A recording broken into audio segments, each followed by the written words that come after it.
Salut à tous, le journal du foot de ce vendredi 3 juillet. La justice demande un procès pour Karim Benzema.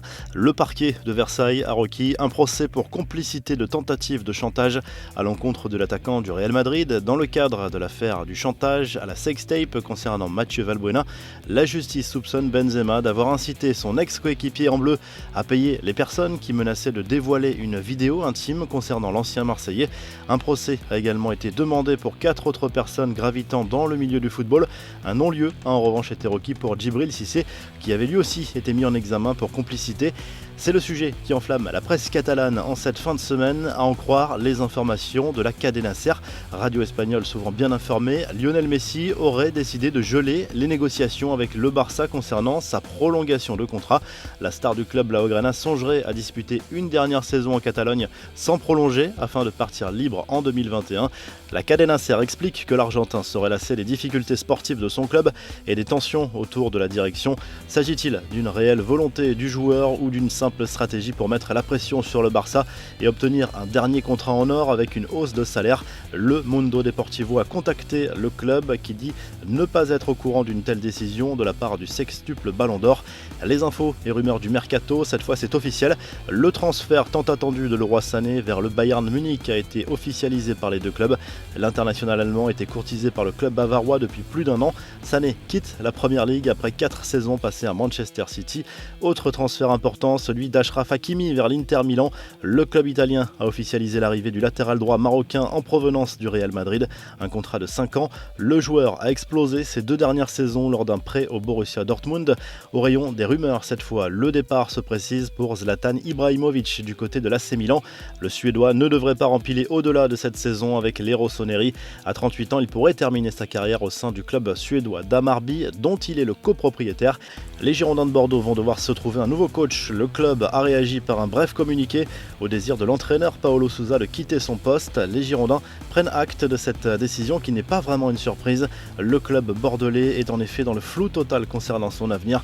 Enfin, l'OM perd officiellement l'un de ses plus grands espoirs. Le LOSC a annoncé jeudi l'arrivée du jeune attaquant Isaac Liadji, 18 ans, qui n'a pas voulu signer son premier contrat professionnel avec son club formateur, l'Olympique de Marseille. Les infos en bref, le carton de Manchester City face aux champions. Les Citizens ont écrasé Liverpool 4-0 jeudi soir dans le cadre de la 32e journée de Premier League. C'est la 2e défaite de la saison des Reds, déjà sacrés et un peu en vacances. Comme le veut la tradition, les joueurs de City ont fait une haie d'honneur à ceux de Liverpool avant la rencontre. Les confidences d'André Villas-Boas dans un entretien publié sur le site officiel de l'OM.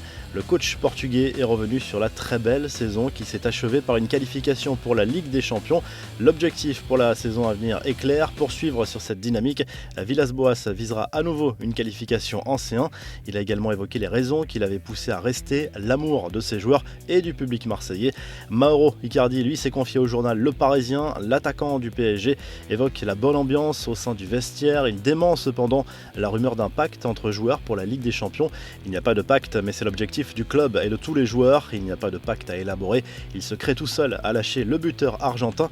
Encore une tuile pour le Barça, comme l'explique le journal Sport. Nike a été contraint d'arrêter le processus de mise en vente des nouveaux maillots en raison d'un défaut de fabrication concernant la qualité du tissu. Les supporters vont devoir encore patienter avant de pouvoir se procurer la nouvelle tunique de la saison prochaine. À peine nommé et déjà critiqué, Hugues Ouvrard, nouveau directeur général délégué de l'OM, a fait l'objet d'une vague de contestation sur Twitter pour des anciens tweets. Des supporters n'ont pas tardé à réclamer sa démission. La revue de presse direction l'Espagne avec Marca qui consacre sa une à Sergio Ramos, à nouveau buteur sur penalty jeudi soir lors d'un court mais précieux succès du Real Madrid contre Retafe 1-0. Ce 6e succès de rang permet au club merengue de prendre 4 points d'avance sur le Barça à 5 journées de la fin de la Liga. Le journal Sport évoque la réunion réclamée par la sœur et agent d'Antoine Griezmann avec les dirigeants blaugrana pour évoquer l'avenir et avoir des explications claires de Quique Setién sur le traitement du français au sein de l'effectif. Et en Italie, le Corriere dello Sport revient sur les rencontres de jeudi soir en Serie A.